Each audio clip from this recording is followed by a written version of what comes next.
would have told us last August that 7 games in, you'll be 6-1 with a 1-game lead in the South, I think we would have taken that. And so we're not disappointed where we're at. Obviously, we're disappointed with the loss on Saturday, but we think we're in pretty good shape. And our only objective right now is to be 1-0 this week. That's the whole objective we got to take. It's a 5-game season. It boils down to a 5-game season. And it starts with Oregon State, and the whole, like I said, the whole focus is to come away with a win this week. We'll worry about whoever's next after that. My guess is there probably won't be any undefeated teams in the Power 5 at the end of the year, like at the end of the football season. Maybe one. I mean, that's just, if you go back, it's really hard to do. It's really hard to go undefeated. And,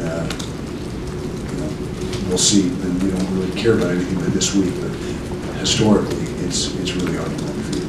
It's been a while since I've been in this position, but I know you can't let one loss affect the next game. That's for certain. USC is a good team. I would say they're the best 4-3 team in the country. I make that statement pretty much 100% confidence. So it was a good team. We lost to them at their place. We didn't play our best football. We know that, but life moves on. You got to be ready for the next game, the next opponent. We got to be ready for the next challenge. And like I said, we still control our own destiny. We can't let this affect us in a negative way. There can be no hangover in this next game from this past week. Well, big disappointment to lose a football game. It's disappointing. It should be something that hurts and really has an impact on you. But you got to be able to shake it off and move forward. If you didn't care, if you were just able to let it roll off your back, then you have a bunch of guys that aren't really all in. And so our guys are all in. And so the loss stings, but you got to see big picture and you got to understand where you sit.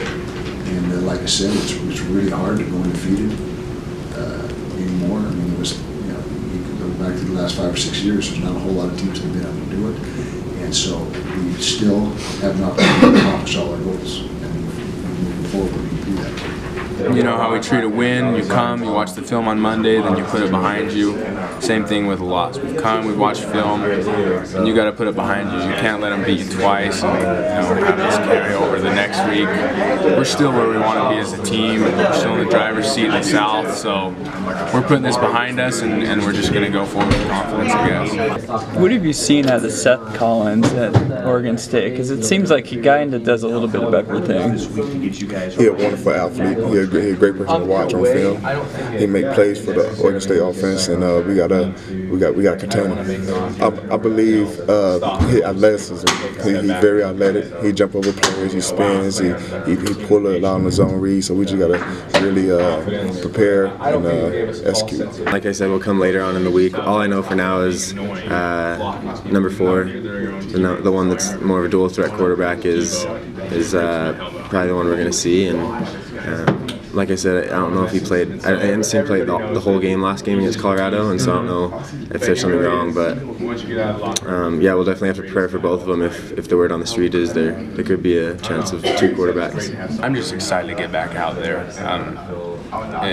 You just want to get this behind you. I'm excited to get back on the practice field. I think it's going to be a great environment too. It's going to be a blackout game, and I just love playing in Rice Cycles. The crowd is crazy, and it just gives you this fire. I feel like some players on the team do feel that way, that has a rivalry feeling to it, just because. I mean, 3 of the coaches were here before, 2 of them were here last year, and so there are a lot of personal connections associated in this game. I feel like a lot of players are a little bit extra motivated to play hard. We're good this year, and we're trying to bounce back from the loss.